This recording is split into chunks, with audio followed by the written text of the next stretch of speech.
Last class में हमने बात की थी कि मोड ऑफ इंपोर्ट एक्सपोर्ट क्या हो सकता है। हम कस्टम लॉ में कस्टम्स एक्ट 1962 और कस्टम टैरिफ एक्ट 1975 को कवर करेंगे। कस्टम्स एक्ट 1962 हमको इंपोर्ट एक्सपोर्ट से रिलेटेड प्रोविजंस रेगुलेशंस के बारे में बात करेगा, प्रोसीजर्स के बारे में बात करेगा, और कस्टम्स टैरिफ एक्ट 1975 हमको पर्टिकुलर इंपोर्टेड एक्सपोर्टेड गुड्स के लिए 8 digit code that is called custom tariff heading वो बताएगा, और साथ में रेट ऑफ ड्यूटी बताएगा। ठीक है, कल हमने लास्ट जो अपना डायग्राम कवर किया था उसमें मैंने आपको कस्टम टैरिफ एक्ट 1975 के कुछ स्ट्रक्चर के बारे में बात किया था, एंड दैट इज कस्टम, उसी को समझते हैं आज हम। स्क्रीन पे वही है आपके कस्टम्स, हाँ बताया नहीं था, जस्ट अभी वही डिस्कस कर रहे हैं।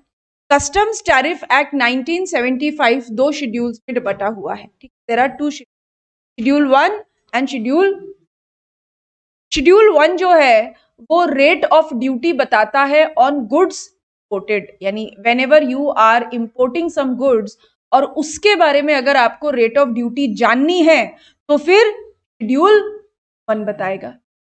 और अगर आप कोई गुड्स एक्सपोर्ट कर रहे हैं, एक्सपोर्टेड आर्टिकल्स पे ड्यूटी न के बराबर होती है, लेकिन अगर जो गुड्स आप एक्सपोर्ट कर रहे हैं उसके ऊपर रेट ऑफ ड्यूटी है तो वो आपको कहां मिलेगी? शेड्यूल 1 इंपोर्ट ड्यूटी के बारे में बात करता है, शेड्यूल 2 एक्सपोर्ट ड्यूटी के बारे में बात करता है। पूरा कस्टम लॉ हम इंपोर्ट के पर्सपेक्टिव से ही पढ़ने वाले हैं। एक्सपोर्ट्स के ऊपर सरकार बड़ी मेहरबान है, बोलती है आप फॉरेन एक्सचेंज लेके आते हैं तो एक्सपोर्टर्स आप हमारे प्यारे बच्चे हो और हम आपसे ड्यूटी वसूल ही करेंगे। तो गवर्नमेंट को कस्टम्स की जो रेवेन्यू मिलती है वो मोस्ट ऑफ द टाइम कहां से मिलेगी? इंपोर्ट से मिलेगी। तो पूरा कस्टम लॉ हम भी इंपोर्ट के पर्सपेक्टिव से ही पढ़ने वाले हैं। जब भी हम इंपोर्ट के ऊपर रेट ऑफ ड्यूटी की बात करेंगे तो there are two kind of rate of duty. It may be standard rate of duty. Standard rate of duty को दूसरे नाम से आप बोल सकते हैं, लिख लीजिए PCD. PCD stands for this is basic custom. Basic custom, इसे स्टैंडर्ड रेट ऑफ ड्यूटी भी कहते हैं या इसे बेसिक कस्टम ड्यूटी। यानी अगर गुड्स इंपोर्ट हुआ अनलेस एंड अदरवाइज उसको स्पेसिफिकली एग्जम्प्ट न कर दिया गया हो, एग्जम्प्ट मतलब उसको ड्यूटी से छूट न दे दी गई हो, स्पेसिफिकली सरकार ने बोला हो कि भाई ये वाला गुड्स आप इंपोर्ट करोगे तो हम आपसे ड्यूटी नहीं लेंगे, अनटिल एंड अनलेस ऐसी वाली बात न हो तब तक हर इंपोर्ट के ऊपर बेसिक कस्टम ड्यूटी लगती ही लगती है, that is standard rate of. दूसरी रेट ऑफ ड्यूटी होती है preferential rate of duty. Now standard, simple शब्दों में बात करूं, स्टैंडर्ड रेट ऑफ ड्यूटी में अगर थोड़ा सा कंसेशन सरकार दे दे तो कहते हैं प्रेफरेंशियल रेट ऑफ, क्या कहते हैं? Preferential rate of duty. थोड़ा सा कंसेशन होगा उसमें, स्टैंडर्ड रेट ऑफ ड्यूटी से कम होगी। और भाई क्यों किसी इंपोर्टेड गुड्स पे स्टैंडर्ड ड्यूटी लगाए और क्यों किसी पर्टिकुलर गुड्स पे प्रेफरेंशियल रेट ऑफ ड्यूटी लगाए? इसके बीच में रीजन ये है कि जब भी कोई गुड्स MFN से इंपोर्ट होते हैं, MFN stands for most favoured nation, most favoured nation, और सिंपल शब्दों में बात करूं जो इंडिया की फ्रेंड कंट्रीज होती है। आपने कहीं सुना होगा बहुत सारे देशों में ट्रेड अग्रीमेंट्स होते हैं। फॉर एग्जाम्पल जैसे आजकल मोदी जी बहुत सारी विदेश यात्राओं पे रहते हैं, इसके पीछे रीजन क्या है? इंडिया के फॉरेन एक्सटर्नल अफेयर्स जो हैं, जो रिलेशंस हैं, वो दूसरी कंट्रीज के साथ अच्छे होने चाहिए। और अल्टीमेटली इसका फायदा किसको मिलता है? ट्रेड को मिलता है, बिजनेस को मिलता है। तो जिन देशों को भारत सरकार, Indian government most favoured nation का दर्जा देती है, उन कंट्रीज से अगर आप गुड्स इंपोर्ट करते हो तो आपको स्टैंडर्ड रेट ऑफ ड्यूटी देनी पड़ेगी, की बजाय किस काम चल जाएगा? Preferential rate of duty. But कौन सी कंट्री मोस्ट फेवर्ड नेशन होगी ये हम और आप डिसाइड नहीं करते हैं, ये गवर्नमेंट ऑफ इंडिया डिसाइड करती है। जैसे फॉर एग्जाम्पल आपको पता है 2 साल पहले ध्यान होगा पुलवामा अटैक हुआ था और उस पुलवामा अटैक के बाद बहुत सारी न्यूज चली थी और उसमें एक ये भी डिसीजन गवर्नमेंट ने लिया था कि पर्टिकुलर कुछ प्रोडक्ट के इंपोर्ट के लिए पाकिस्तान से मोस्ट फेवर्ड नेशन का दर्जा हटा लिया जाएगा। पर्टिकुलर टमाटर लिस्ट में आए थे, पाकिस्तान से टमाटोज आते थे और बोले कि अगर हम ये पर्टिकुलर गुड्स के लिए मोस्ट फेवर्ड नेशन का दर्जा हटा लिया जाएगा। और अगर मोस्ट फेवर्ड नेशन का दर्जा हटाया, इसका मतलब फिर इंपोर्टेड गुड्स पे प्रेफरेंशियल रेट ऑफ ड्यूटी का फायदा नहीं मिलेगा, उसकी बजाय क्या मिलेगा, स्टैंडर्ड रेट ऑफ ड्यूटी लगानी पड़ेगी। तो क्या होता है ये most favoured nation preferential rate of duty, के लिए हमारा एक और चैप्टर आएगा टाइप्स ऑफ ड्यूटीज, वहां हम और डिटेल में बात करेंगे, बट बेसिक जानकारी यही। कंसेशनल रेट ऑफ ड्यूटी मैंने आपको लिख के भी दिखाया था, थोड़ी कम, स्टैंडर्ड रेट से भी कम, that is preferential rate of. इसके बारे में और कुछ शेड्यूल 1 शेड्यूल 2 के बारे में और कुछ आपको कुछ क्वेश्चन है, क्वेरी है, एनीवन?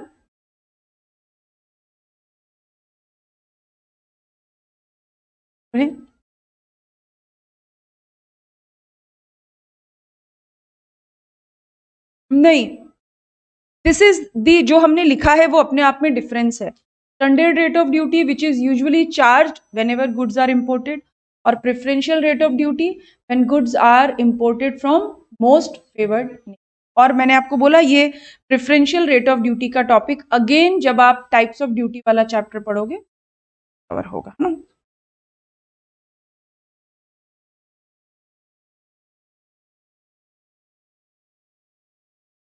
ओके, अगली बात,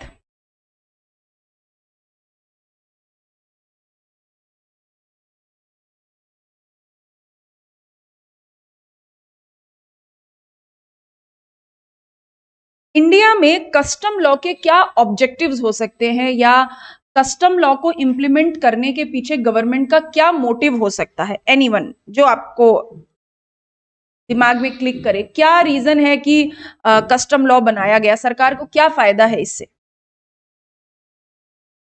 स्मगलिंग होने से बच सकती है, यानी इसको थोड़ा सा टेक्निकल शब्दों में बोल दूं तो इंपोर्ट एंड एक्सपोर्ट को सरकार रेगुलेट कर सकती है, राइट? इंपोर्ट और एक्सपोर्ट। हाँ जी, बोलिए आदित्य।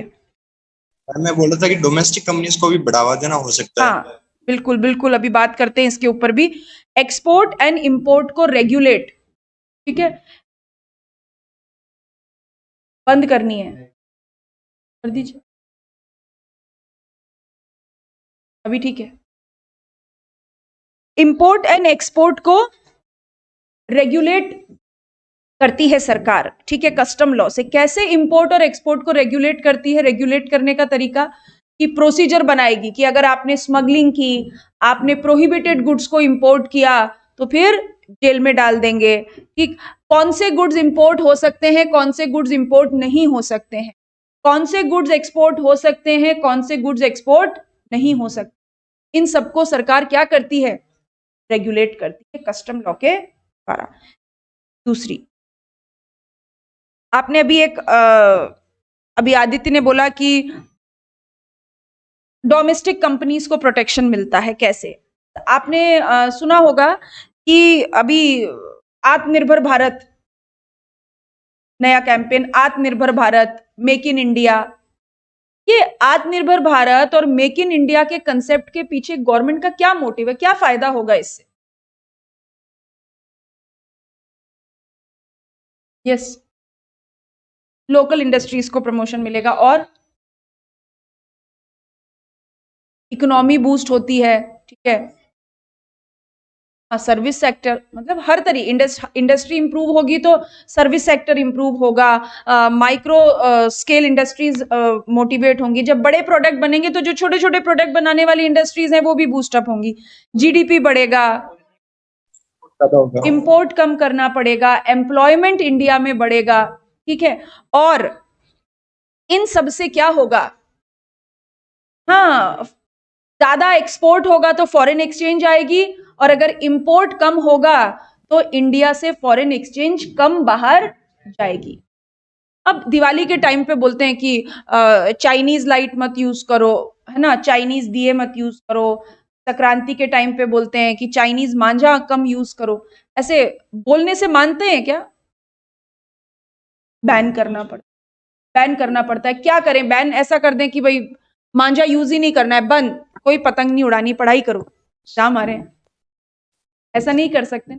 और वो कहते हैं ना, वो लातों के भूत बातों से नहीं मानते हैं। तो सरकार क्या करती है, कैसे मनवाती है? ड्यूटी बढ़ा देती है। बोलेगी चाइनीज मांझे को महंगा करना है। कैसे महंगा करेगी चाइनीज मांझे को? उस प्रोडक्ट के ऊपर इंपोर्ट ड्यूटी बढ़ा देगी। चाइनीज लाइट को महंगा करना है, क्या करेगी? चाइनीज लाइट को महंगा कर देगी। और महंगा होते ही फिर हम क्या करेंगे? हमारी वो कस्टमर वाली कॉन्शियसनेस जाग जाती है और हम बोलते नहीं नहीं, स्वदेशी अपनाएंगे, इंडियन प्रोडक्ट ही यूज करेंगे। क्या रखा है चाइनीज लाइट और चाइनीज मांझे में? तो गवर्नमेंट जब किसी भी इंपोर्ट के ऊपर ड्यूटी बढ़ाती है, क्योंकि गवर्नमेंट उस प्रोडक्ट के इंपोर्ट को क्या करना चाहती है? रिस्ट्रिक्ट करना चाहती है। जैसे ही चाइनीज लाइट और चाइनीज मांझा महंगा होगा, इंडिया में उसका इंपोर्ट कम हो जाएगा। पर क्या पतंग उड़ाने वाले कम हो जाएंगे? नहीं, वो तो वहीं छत पे मिलेंगे। तो फिर क्या होगा? उस रिक्वायरमेंट को पूरी करने के लिए जो डोमेस्टिक इंडस्ट्रीज हैं वो अपना प्रोडक्शन बढ़ाएंगी। और जब इंडिया में प्रोडक्शन बढ़ेगा, मान के चलिए पूरा मार्केट फ्लो बढ़ता है। मार्केट फ्लो बढ़ता है मतलब मार्केट में पैसे का फ्लो बढ़ता है, लोन लेते हैं, देते हैं, बाजार में पैसा आता है, लोग खरीदते हैं, डिमांड सप्लाई सब रेगुलेट होती है। तो this is a very basic objective of the import, कि जब भी इंपोर्ट को सरकार रेगुलेट करती है तो ऑटोमेटिकली डोमेस्टिक इंडस्ट्रीज को क्या होता है? प्रोटेक्शन मिलता है। यानी किसी भी डोमेस्टिक इंडस्ट्री को प्रोटेक्ट करना है तो सरकार क्या करती है? इंपोर्ट ड्यूटी को बढ़ा देती है। ठीक है, इससे और क्या होता है? इनडायरेक्टली एम्प्लॉयमेंट इंक्रीज होता है।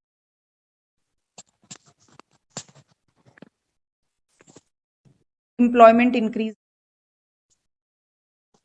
इकोनॉमी बूस्ट होती है।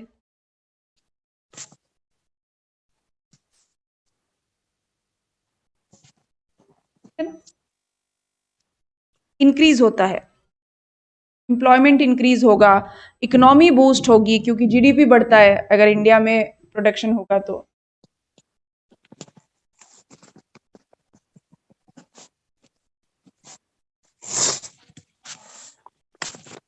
ठीक, इसके अलावा ये नोट कर लिया आपने? कर लिए, करिए। Yes Divyanshu, right, GDP increase होगी।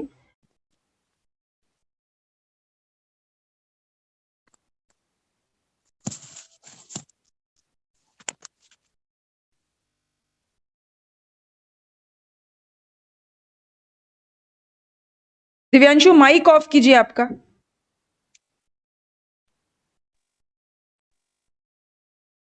एक सेकेंड।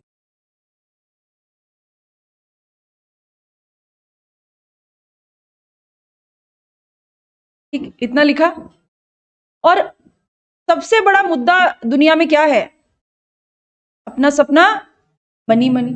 तो जब सरकार कस्टम लॉ को लगाती है तो सबसे बड़ा और सबसे इंपॉर्टेंट मोटिव सॉल्व होता है government revenue, the kind of a tax. तो क्या होता है? हाँ, रेवेन्यू जनरेट होती, रेवेन्यू टू दी गवर्नमेंट। क्योंकि गवर्नमेंट पैसा कहां से निकालती है? हमारी पॉकेट से। Government to the revenue, sorry, revenue to the government, है ना, गवर्नमेंट को रेवेन्यू जनरेट होती। मैम, हाँ जी। मैम ये थर्ड पॉइंट में एम्प्लॉयमेंट की बात क्या लिखा है? Increase, increase, increase, increase. Okay, yes ma'am.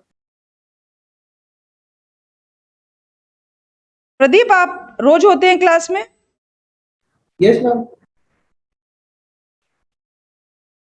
ठीक है, ऐसे बात करते रहिए मुझसे, तो मुझे ध्यान रहेगा आप रोज आते हैं। Yes, ठीक है, तो ma'am. These are the objectives of custom law. Exam में ये ऑब्जेक्टिव्स ऑफ कस्टम लॉ नहीं आने वाले हैं, बट आप क्योंकि कोई लॉ पढ़ते हैं तो आपको पता होना चाहिए कि गवर्नमेंट आपके ऊपर कोई भी लॉ क्यों लगाती है। और सबसे इंपॉर्टेंट 3 ही चीजें हैं, रेवेन्यू जनरेट होती है, दूसरा डोमेस्टिक इंडस्ट्री को प्रोटेक्शन मिलता है, और तीसरा सरकार रेगुलेट कर पाती है किन चीजों को मंगवा सकते हैं, किन चीजों को नहीं मंगवा सकते। गवर्नमेंट को जब भी लगेगा कि ये प्रोडक्ट इंडिया में नहीं आना चाहिए, उसे प्रोहिबिट कर देगी, नोटिफिकेशन निकालेगी, प्रोहिबिट कर देगी कि नहीं आ सकते।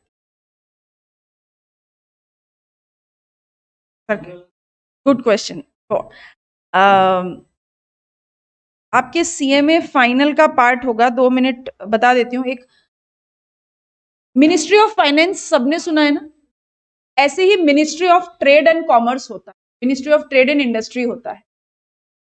तो इंडिया में या इंडिया से कैसे ट्रेड होगा, कौन से प्रोडक्ट का ट्रेड होगा, होगा कि नहीं होगा, ये सारी चीजें कौन डिसाइड करता है? Ministry of trade and industry, ministry of trade and commerce.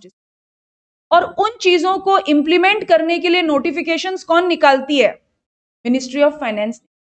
तो इंडिया में जैसे कस्टम्स एक्ट बना हुआ है, उसी तरीके से एक और चीज सीएमए फाइनल में आपके सामने आएगी। This is foreign trade policy, EXIM policy, export import policy, foreign trade policy. कौन सी चीजें इंपोर्ट हो सकती है, नहीं हो सकती है, वो कैसे रेगुलेट होंगी, रिस्ट्रिक्शन कौन सी लगेगी, कौन सी स्कीम दी जाएगी, ये सारी चीजें फॉरेन ट्रेड पॉलिसी से रेगुलेट, वो डिसाइड करती है कि मिनिस्ट्री कौन से प्रोडक्ट को प्रोहिबिट करना है। बट इंप्लीमेंटेशन के लिए एक्शन कौन लेता है? Customs, ministry of finance. ठीक है, चलिए अब आ जाते हैं अपने मुद्दे की बात पे। मेन स्ट्रीम कस्टम्स एक्ट अब हम करने वाले हैं, और उसमें सबसे पहली बात जो हम करेंगे वो क्या, मैंने आपको बोला था कि कस्टम लॉ को अट्रैक्ट होने के लिए 2 घटनाएं होनी चाहिए, या दोनों में से कोई एक घटना होना चाहिए। क्या? हाँ, या तो हो इंपोर्ट ऑफ गुड्स इनटू, या फिर export of goods from India. तो कस्टम्स एक्ट के प्रोविजंस को शुरू करने से पहले हम कस्टम एक्ट के हिसाब से ये समझेंगे what is the meaning of import and custom law के हिसाब से इंपोर्ट का मतलब क्या, एक्सपोर्ट का मतलब क्या, कस्टम लॉ के हिसाब से गुड्स का मतलब क्या। क्योंकि इंपोर्ट या एक्सपोर्ट किसका होना चाहिए? गुड्स का होना चाहिए। ठीक है, और गुड्स मतलब क्या, जिसको कस्टम्स एक्ट गुड्स कहता है उसी चीज का इंपोर्ट या एक्सपोर्ट होना चाहिए। क्या इंडिया से सर्विस एक्सपोर्ट नहीं होती है? होती है। क्या इंडिया में सर्विस इंपोर्ट नहीं होती है? होती है। लेकिन सर्विस के इंपोर्ट एक्सपोर्ट पे कस्टम लॉ नहीं लगता। स्पेसिफिकली ध्यान रखिएगा, ट्रू फॉल्स में भी आ सकता है। सर्विस के इंपोर्ट एक्सपोर्ट पे कस्टम लॉ नहीं लगता, फिर क्या लगता है? पढ़ेंगे, जीएसटी लगता है ना। गुड्स के इंपोर्ट एक्सपोर्ट पे क्या लगता है? Custom law. और वो गुड्स इंपोर्ट या एक्सपोर्ट कहां से या कहां होना चाहिए? इंडिया।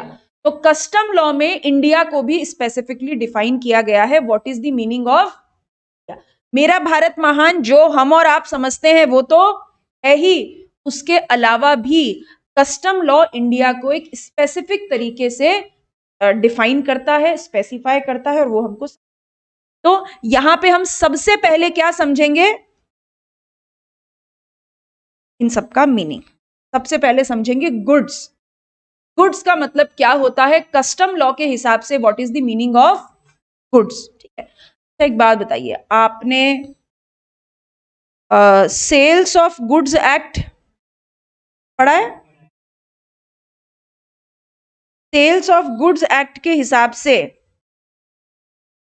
हाँ, गुड्स क्या होता है? Any kind of movable property. Yes, और कुछ? हाँ, एनी का ऐसे खुद से बात नहीं करनी है ना, मुझे सुनता ही नहीं, आप अपने आप से ही बात कर लेते हैं। Any kind of movable property, और इसके अलावा क्या?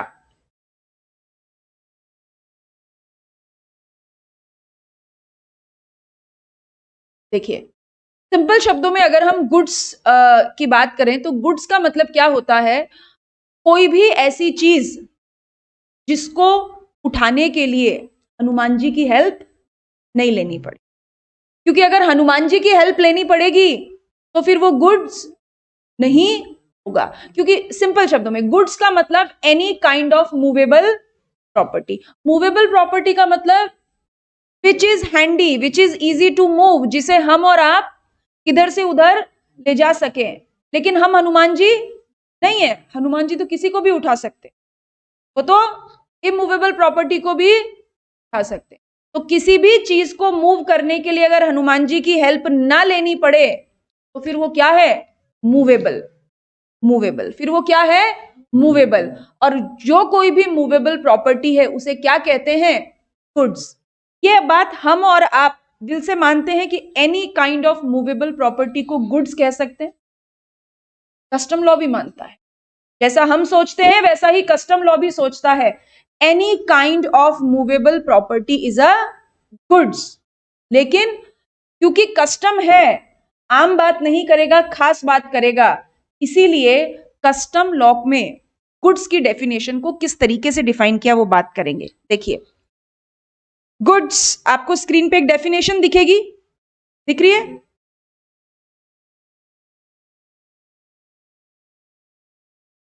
अभी क्लियर? सबको दिख रही है ना? ओके।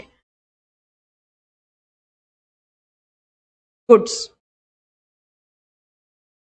किसी भी लॉ में कोई भी डेफिनेशन दो तरीके से लिखी जाती है। देखिए, एक होता है मीन्स,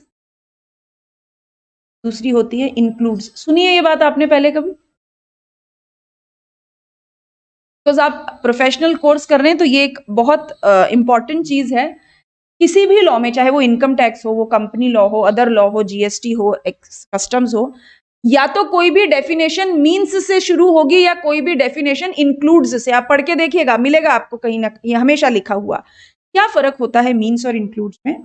मीन्स का मतलब होता है दिमाग लगाना मना है, बस जो लिखा है वही है, बस जो लिखा है वही है। इंक्लूड्स का मतलब आप जो समझते हैं वो तो समझो, लेकिन जो लिखा है वो भी शामिल कर लो। जैसे फॉर एग्जाम्पल, इनकम टैक्स आपने पढ़ना स्टार्ट कर दिया, पर्सन की डेफिनेशन पढ़ी वहां? पर्सन नहीं पढ़ी अभी? एक क्योंकि आप इनकम टैक्स पढ़ना शुरू कर चुके हैं इसीलिए उसकी बात करती हूँ। वहां पे क्या होता है? पर्सन। पर्सन का मतलब, अच्छा, केवल इनकम टैक्स इंडिविजुअल पे लगता है, फर्म पे लगता है, या कंपनी पे लगता है, या सब पे लगता है? सब पे लगता है। तो वहां पे पर्सन मीन्स नहीं लिखा जाएगा, वहां पे क्या लिखा जाएगा? Person includes individual, HUF, AOP, BOI, company, सब कुछ, सब कुछ। ठीक है, पर्सन इंक्लूड्स। जो आप पर्सन का मतलब समझते हैं वो समझिए, लेकिन इनकम टैक्स के पॉइंट ऑफ व्यू से ये भी इंक्लूड कर लीजिए। इसी तरीके से कस्टम लॉ भी ये कहता है कि जहां पे लिखा है मीन्स, मतलब जो लिखा है वही, और बाकी इंक्लूड्स। तो जब गुड्स की डेफिनेशन है वो कैसे शुरू होती है?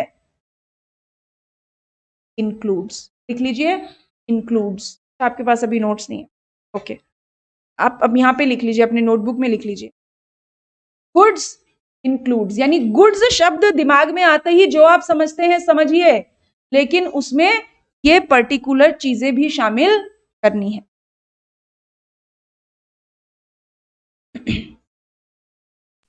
राइट? मैम, हाँ जी, बोलिए।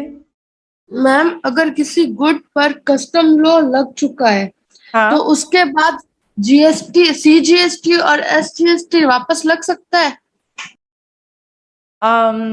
देखो, आपके सवाल का हाल फिलहाल जवाब इतना कि जैसे जैसे जैसे एप्पल आईफोन होता है और एंड्रॉइड होता है, आपने कभी नोटिस किया है क्या कि दोनों के चार्जर अलग अलग होते हैं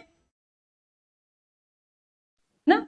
एंड्रॉइड का चार्जर आईफोन में Yes, ma'am. नहीं लग सकता नहीं, और आईफोन का चार्जर एंड्रॉइड में नहीं लग सकता। इसी तरीके से जीएसटी और कस्टम लॉ दोनों अलग अलग हैं, दोनों का चार्जिंग सेक्शन अलग है। जब कस्टम का चार्जिंग सेक्शन लगेगा तो कस्टम लॉ अट्रैक्ट होगा, जब जीएसटी का चार्जिंग सेक्शन लगेगा तो जीएसटी लॉ अट्रैक्ट होगा। जीएसटी का चार्जिंग सेक्शन कस्टम में नहीं लगा सकते और कस्टम का चार्जिंग सेक्शन जीएसटी में नहीं लगा सकते। तो ये सवाल कि कस्टम लगने के बाद जीएसटी लग सकता है या नहीं लग सकता है, ये बात केवल इसी पॉइंट पे डिपेंड करेगी कि अगर किसी गुड्स पे कस्टम ड्यूटी लग चुकी है, उसके बाद अगर उस पे जीएसटी का चार्जिंग सेक्शन अट्रैक्ट हो रहा है, जीएसटी भी लगेगा, अदरवाइज लगेगा। Okay Monica? Okay ma'am. Okay, चलिए। तो गुड्स की डेफिनेशन इंपॉर्टेंट है, डेफिनेशन, क्योंकि आपके एग्जाम्स में एक शॉर्ट नोट का क्वेश्चन भी आता है, क्वेश्चन नंबर 8 जो है नए पैटर्न में, पुराने एग्जाम में पैटर्न में भी ऐसी तरीके का आया करता था। तो वहां पर आपको ये छोटी छोटी डेफिनेशंस कस्टम्स से एज इट इज पूछ ली जाती है। ऐसे ही डिफाइन कर देंगे, what is the meaning of goods, define the definition of goods. ठीक है, तो इसको क्या करना है, खोल के पी जाना है, घोल के पी जाना है। कि अभी घोल के पीने का तरीका ऐसे पानी में चम्मच हिलाने से तो नहीं घोलेगा ना, क्या करना है, रिपीट रिपीट। हाँ, तकिए के नीचे नोट्स रखने से भी दिमाग में घुसेगा नहीं, रिपीट। चलिए, गुड्स इंक्लूड्स, गुड्स में क्या क्या शामिल है, कस्टम लॉ के हिसाब से गुड्स में क्या क्या शामिल है। पहली चीज, एयरक्राफ्ट, वेसल, व्हीकल, है ना। कल मैंने जब आपको इंपोर्ट एक्सपोर्ट के कन्वेंस मोड्स के बारे में बात की थी तो हमने 3 शब्द यूज किए थे, एयरक्राफ्ट, वेसल, व्हीकल। लेकिन कहानी में ट्विस्ट, एयरक्राफ्ट, वेसल, व्हीकल को गुड्स तभी कहेंगे when they are permanently brought in India. Permanently brought in India का क्या मतलब है, जैसे फॉर एग्जाम्पल कोई वेसल इंडिया में सामान छोड़ने के लिए आया, से हम गुड्स, लेकिन उस वेसल में एक कार आती है, व्हीकल, वेसल में कार लोड होके आती है, दिस इज अ व्हीकल। ये कार इंडिया में क्यों आ रही है, सामान छोड़ने के लिए या परमानेंटली? परमानेंटली। वेसल सामान छोड़ने के लिए आ रहा है तो उसे गुड्स नहीं करेंगे, लेकिन वेसल में कार लोड होके आ रही है उसे गुड्स कहेंगे, because it is being brought permanently in India. तो पहली पॉइंट, वेसल, एयरक्राफ्ट, व्हीकल को गुड्स कब कहेंगे, when they are bringing permanently into, तभी वो गुड्स कहलाएंगे। दूसरी चीज, बैगेज। तो ना वो कोई भैया भाभी चाची मौसी वैसे आईफोन लेते आना, एक लैपटॉप लेते आना, वही गई तो एक गोल्ड चेन लेते आना, ठीक है, बैंकॉक गई तो कुछ शॉपिंग करके आ जाना, ऐसे ही होता है। हम उम्मीद रखते हैं जब पड़ोसी रिश्तेदार बाहर जाते हैं कुछ तो लेके आएंगे, इतने साल का व्यवहार है। तो ये जो जाते समय और आते समय हम सामान लाते हैं या ले जाते हैं, दैट इज कॉल्ड बैगेज। ठीक है, तो कस्टम लॉ के शब्दों में सामान को क्या कहा जाता है, बैगेज। इस बैगेज के ऊपर कस्टम ड्यूटी कैसे लगती है, मैं आपको इंटर में तो आपके यहाँ पार्ट है नहीं, बैगेज वाला चैप्टर आपके सीएमए फाइनल में आएगा। थोड़ा सा एक एग्जाम्पल, जैसे फॉर एग्जाम्पल मान लीजिए आप चाइना गए, ठीक है, गए तो ये कह के थे कि घूम के आएंगे, देख के आएंगे कि कोरोना कहाँ से आया था, वुहान के चक्कर लगा के आएंगे, लेकिन आते समय आपका चाइनीज घड़ियों पे दिल आ गया, जितना सामान लेके गए थे वो तो वहीं छोड़ा और अपने सूटकेस में क्या भर लाए, चाइनीज घड़ियां। क्या सोचा, चांदनी चौक पे दुकान लगाऊंगा, ठीक है, रस्ते का माल सस्ते में, हाँ, बेचूंगा और प्रॉफिट कमाऊंगा, एग्जाम के बाद तो 3 महीने वैसे ही फ्री हैं अपन रिजल्ट तक। अभी लेके आए सामान, आपको ये जेन्युइन लगता है केस कि आप सूटकेस में 1000-2000 घड़ियां भर के ले आओ? गवर्नमेंट जब आपको बैगेज लाने ले जाने की परमिशन देती है तो वो बोलती है कायदे में फायदा है। मतलब जब हम आपको ये बोल रहे हैं आप सामान लेके जाओ, सामान लेके आओ, तो आप अपना शैम्पू, हेयर ब्रश, टूथब्रश, पहनने के कपड़े, जूते, एक फोन, एक लैपटॉप, ये सब लेके जा सकते हो, लेके आ सकते हो। अभी आप एयरपोर्ट पे बप्पी लहरी बन के खड़े हो जाओ, बोलो ये तो मेरी पर्सनल बिलोंगिंग है, मानेगा कस्टम ऑफिसर? नहीं, आप स्मगलर हो, ये सोना चोरी करके लाए हो। क्योंकि इंडिया में तो बप्पी लहरी एक ही होगा ना। बप्पी लहरी को देख के, बप्पी लहरी जानते हो नहीं जानते? वो ऐसे गोल्ड माइन है अपने आप में एक, तो उनको देखेंगे तो लगेगा ये इनकी पर्सनल बिलोंगिंग है, लेकिन हम और आप ऐसा पहन के खड़े हो जाएंगे, सरकार क्या सोचेगी? हम और आप स्मगलर हैं। तो एक गोल्ड चेन, एक ईयर रिंग, एक रिंग पहन के आओगे तो मानेंगे आपकी पर्सनल बिलोंगिंग है। बाकी सब सामान इस तरीके से भर के लेके आओगे तो गवर्नमेंट क्या सोचती है कि आपका इंटेंशन अपने बैगेज को, बिलोंगिंग्स को लाना ले जाना नहीं है। आप सीधे रास्ते से सामान को इंपोर्ट नहीं किया, क्योंकि आपको क्या लग रहा था पैसा लाएंगे तो ड्यूटी लगेगी, सूटकेस में भर के ले आएंगे तो बच के निकल जाएंगे। अगर वैसा कुछ करते हैं तो बैगेज पे भी ड्यूटी लगती है और हर रेट से ड्यूटी। अब कैसे क्या प्रोविजंस होते हैं वो फाइनल में है, इसीलिए बैगेज को यहाँ पे गुड्स माना जाता है। तीसरी चीज, स्टोर्स। घर में स्टोर रूम देखा है? जैसे अभी आप दिवाली की छुट्टी में घर जाओगे, फिर आपकी मम्मी क्या करवाएगी आपसे? भाई कि बनती है, ठीक है, इतनी मिठाइयां खाओगे दिवाली पे तो सफाई तो करनी पड़ेगी ना। अब एक स्टोर रूम होता है मम्मी का फेवरेट, वो कभी खाली हो सकता है? नहीं, हर साल दिवाली की सफाई में वो सामान बाहर आता है, आपसे उनको धुलवाया जाता है, ठीक है, और वापस रख दिया जाता है। मम्मी को शौक है कबाड़ा इकट्ठा करने का, ऐसा आपको लगेगा, बट एग्जैक्टली ऐसा होता नहीं है। रीजन बिहाइंड इट, वो क्या सोच के वो रखती है। कभी कोई पुराना ताला चाहिए, कभी कोई रॉड चाहिए, वायर चाहिए, कुछ भी चाहिए तो बाजार से खरीद के लाना पड़ेगा। स्टोर मतलब जो भी आपका एक्सेस आइटम है, क्या वो हर दिन स्टोर के सामान रोज काम आते हैं क्या? रोजमर्रा की जिंदगी काम आते हैं, बट काम आ सकते हैं।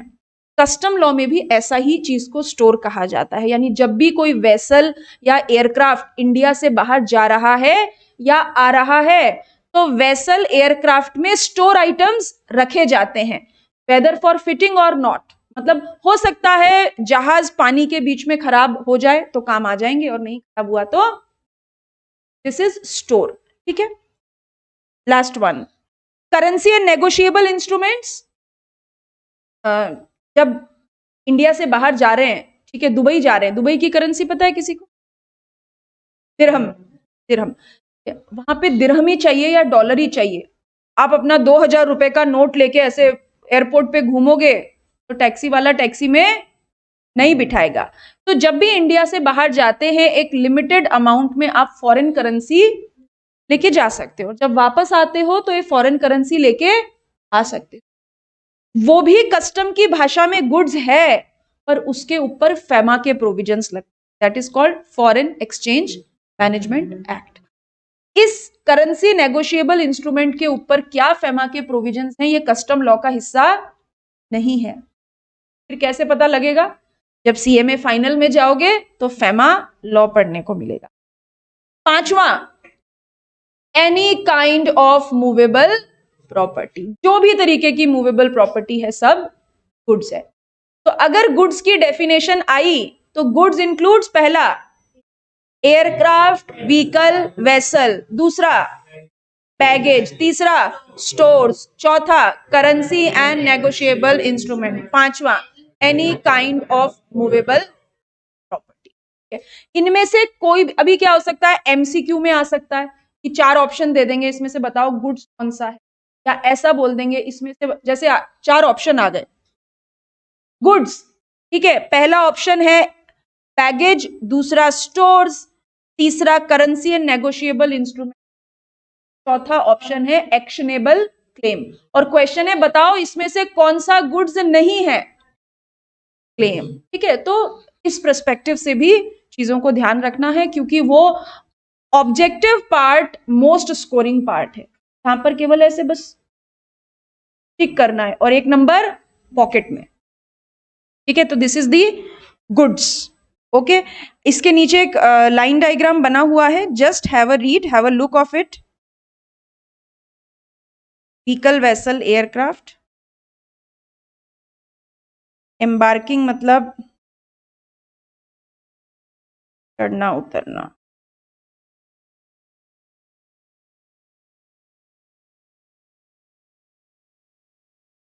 ओ जी प्रदीप, ओके।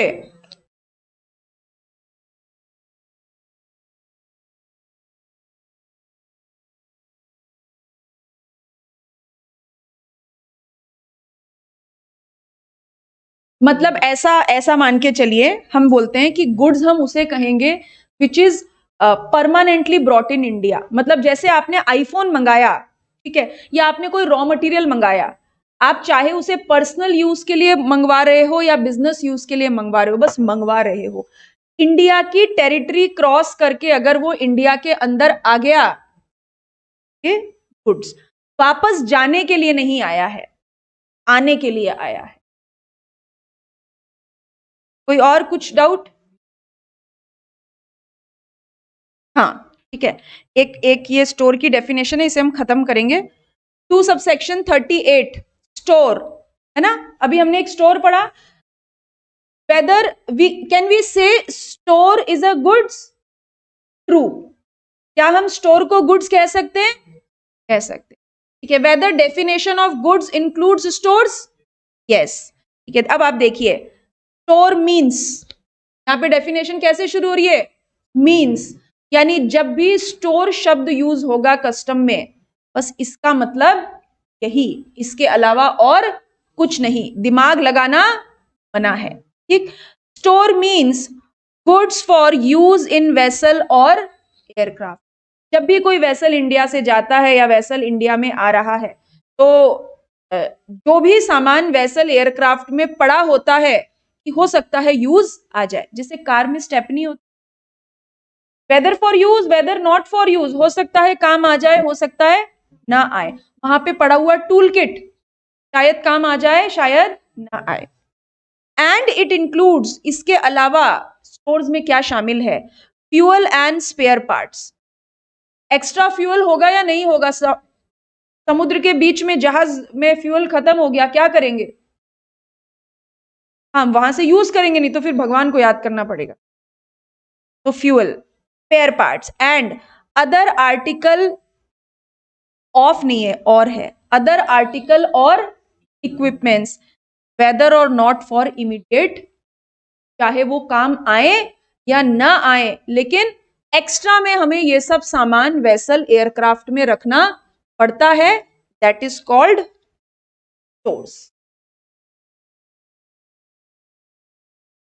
हाँ, अब दूसरा सवाल कि वो स्टोर तो वेसल में रखा हुआ है, आ रहा है तब है, जाएगा तब चला जाएगा, फिर स्टोर पे कस्टम ड्यूटी कैसे लगेगी? हम पढ़ेंगे आगे कि अगर ये स्टोर इंडिया में एंटर करता है तभी उस पर ड्यूटी। ये केवल स्टोर की डेफिनेशन है। स्टोर को हम गुड्स कह रहे हैं, लेकिन क्या हर गुड्स पे ड्यूटी लगेगी? हर उस गुड्स पे ड्यूटी लगेगी जिसपे कस्टम का चार्जिंग सेक्शन अट्रैक्ट होगा। यहां पे हम केवल डेफिनेशन की, चार्जिंग सेक्शन अट्रैक्ट होता है नहीं होता है तो आगे बात। ये केवल गुड्स और स्टोर्स की डेफिनेशन। हाँ बिल्कुल होती है। हाँ, लगभग हर वेसल, वो कस्टम लॉ प्रोसीजर है वहां पे।